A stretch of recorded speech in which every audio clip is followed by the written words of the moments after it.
Bilang karagdagan, ang mga general ay mayroong 1,000 Vajra talismans, 1,000 Mountain Sealing talismans, at 3,000 Evil Breaking talismans, upang palakasin ang moral ng hukbo, patuloy na nagmamarcha papasok sa katawan at magdudulot ng kakulangan sa ginhawa.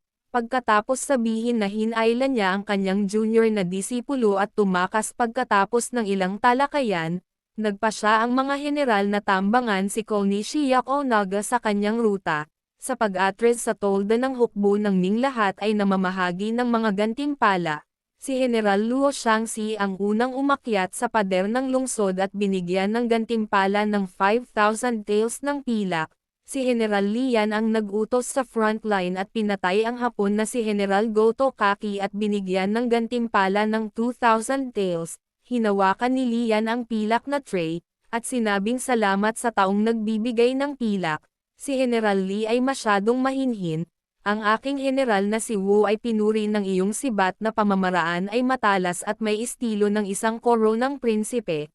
Si Li Yan ay inis at walang sinabi bigla si Sang Yi ay sumangit ang Changshan Spear ay flexible at skillful ang Zhuzhou Spear ay mabangis, at ang dalawa ay ibang-iba ang alam lang ng mundo tungkol sa Zhao Zilong's Changshan Spear pero hindi tungkol sa Zhang Yin's Zhuzhou Spear.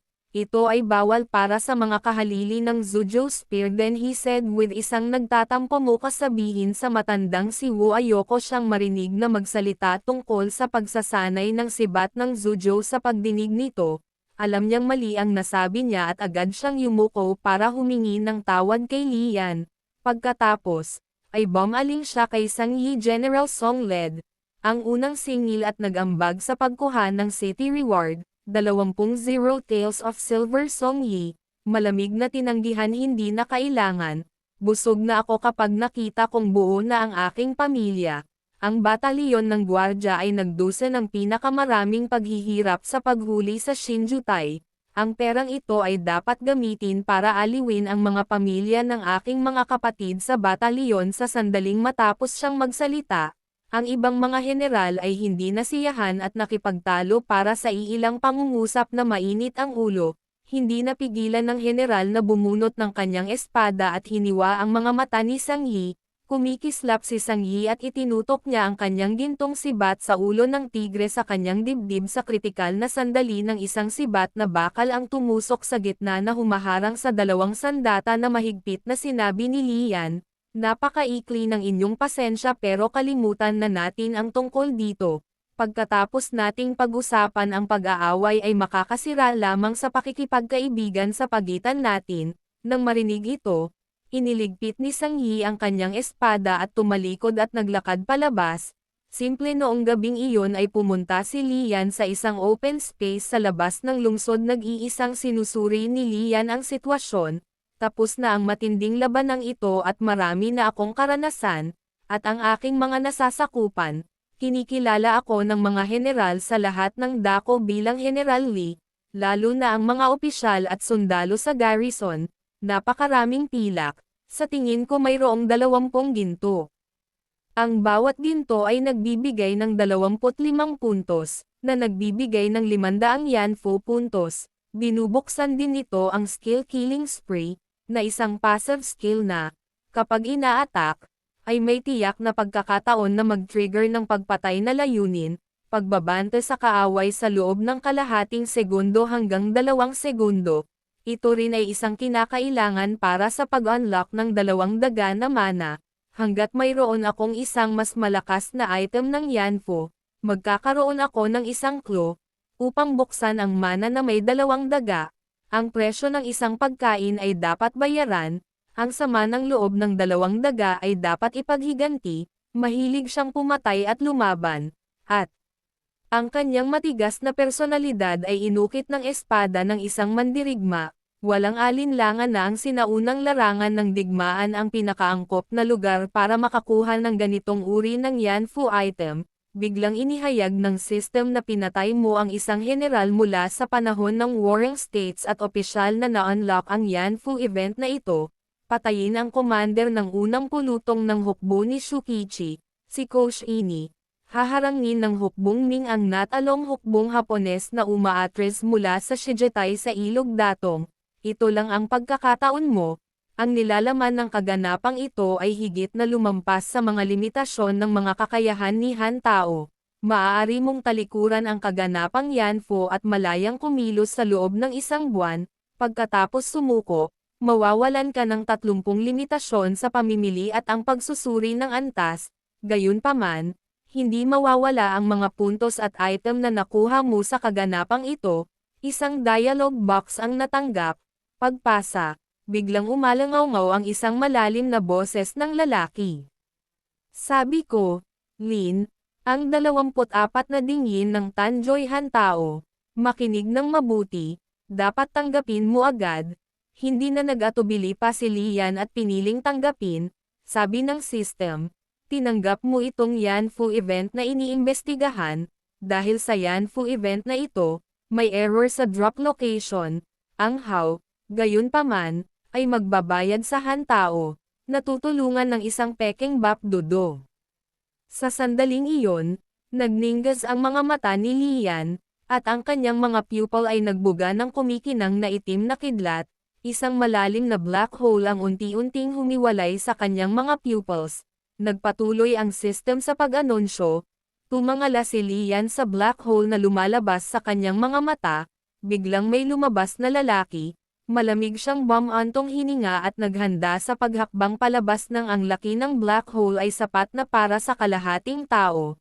Noong panahong iyon, inihayag din ng system na ang Peking Thapdudu ay may kapaki-pakinabang na kaugnayan sa Han Tao mismo, at ganap na sumasang-ayon sa Han Tao. Ang Peking Thapdudu ay lumalaban ng magkasama. Ang pangunahing kalidad ng mga item ay tumaas ng 30 para sa kahalili. Maaaring magbigay ng mga katugmang item sa accounting. Kung ang isa sa mga Peking Thapdu ay namatay, ang isa pang Peking Thapdu ay magmamana ng lahat. Ang antas ng sapilitang pagpapaliwanag ay ibinababa ng 10, at 5,000 Yanfu puntos ay ibabawas. Biglang may pamatong na maliit na puting kamay sa balikat niya. Excuse me, gawan mo ako ng paraan. Nang lumingon ang binata, nakita niyang si Tai Tuesday lang ang sumulpat sa kanyang likuran, walang sinabi si Tai Tuesday, pinisil ang kanyang balikat, at inapakan siya. Natakot ang binata at sumigaw kay Lian, iligtas mo ako. Bago pa man siya makatapos magsalita ay itinaas na ni Lian ang paa niya at sinipa ng malakas sa mukha ang binata. Pagbabalik sa unang kaganapan sa Yanfo, nang humiram ng espada si Lian, nakipag-away siya kay Tai Tuesday at binugbog sa lupa ni Tai Tuesday. Hinawakan niya ang isang pitchel ng alak at sinabi, ang iyong sigla ay hangin na ng husto. Hang Tao. Puno ng takot ang mga mata ni Lian nang mapagtanto niyang siya ang nakikipaglaro sa kanya. Yumuko si Tai Tuesday at hinawakan si Lian sa kwelyo. Sinabi mo na ang mata ko ay ini-stop ka. Pero wala pa rin siyang lakas ng loob na kumilos. Hindi naman ako ganun katanga. Kailangan ko ng tulong mo sa isang bagay. Kung hindi ka sumasang-ayon sa akin, papatayin kita. Nahaharap kay Tai Tuesday, na madaling matalo sa kanya. Hindi nagdalawang isip si Lian na pumayag sa oras na ito. Dahan-daang sabi ni Tai Tuesday iminungkahi ni Nan Yanfo na daan-daang hanto ang isinilang bawat taon, ngunit sa huli, wala pang kalahati ang makakaligtas sa higit sa 6 na kaganapan sa Yanfo, at sa siklong ito ng reincarnation. Struggling, at paghihirap, lalo kang lumampas sa 10, tulad ng nakakaawang mata ko na iyon. Natakot na siya sa labas ng kanyang talino, pero dahil wala siyang pinatay na hanto, 3 beses lang niyang mapipili na gumala ng ganito. Ang kaganapang Yanfo ay umabot na sa threshold ng Thapdo, ngunit hindi niya ito nagawang hawakan. Ang ganitong uri ng basura, pinunasan niya ang kanyang bibig at sinabing, tutulungan kitang maabot ang mas mataas na antas sa lalong madaling panahon, sa ilalim ng lantang puno. Nakaupong magkaharap sina Lian at Tai Tuesday, natahimik ang isang kasama nila kanina. Tanong ni Lian, hindi ka naman gaanong nasugatan di ba? Bahagyang ngumiti si Tai Tuesday, nahulog ang matabang lalaki sa kanyang kabayo, kaya utang ko sa kanya ang lahat ng aking pasasalamat. Kung makikilala ko pa siya, bubuhayin ko siya. Tanong ni Lian, na nagpapanggap na casual tungkol sa kung gaano kataas ang antas, ngunit sa katunayan, 2 beses na mas malakas ang pagmamasid niya kay Tai Tuesday kaysa ngayon. Si Tai Tuesday ay natapos ng sumagot, tumayo, at naglakad patungo kay Lian. So, pinag-isipan mo na ba? Upang gumawa ng isang hakbang o upang magpigil? Tahimik na iginuhit ni Lian si Hong. Binawi ni Lian si Hong at pinaalis ang pana na nakatutok kay Tai Tuesday. Ang kabayong pandigma ay humihinga, at ang tunog ay umalangaw pabalik. Pinalibutan ng mahigit 100 na mga kabalyero sina Tai Tuesday at Lian. Ang kamay ni Tai Tuesday ay isang kamay lamang ang lapad mula sa leeg ni Lian. Sina Dang Thin, Heng, Lao Diu, at ang iba pang mga general ay nakatutok lahat ng kanilang mga busog at palasok kay Tai Tuesday. Puno ng puot ang kanilang mga mata. Malamig na sumigaw si Lian, bumalik ka. Pagkatapos ay tiningnan niya ang kamay ni Tai Tuesday na may dugo at nagtanong, patay na ba si Hong Kai? Nagdilim ang mukha ni Tai Tuesday at wala siyang sinabi. Iniwan ni Lian si Hong at sinabing gusto niyang tulungan siya nito sa isang bagay. Sinulyapan ni Tai Tuesday ang coat na nasa kamay niya at diretsyong sinabi na kailangan muna niyang mag-isip ng paraan para maipaliwanag ang pinanggalingan niya. Inihagis ni Tai Tuesday ang kanyang mahabang buhok, itinapon ang Amerikana sa kanyang mga balikat, at pumasok sa hukbo ng Ming. Sinulyapan ni Tai Tuesday si Dang Thinghang, na maringal at kahanga-hanga. Ano ang tinitignan mo? Pagkabalik sa kampo, pumunta si Lian sa tent ni Xiaogang, kung saan 2 lang ang tao. Nagtatakang tumingin si Xiaogang kay Lian at nagtanong kung bakit siya pumunta.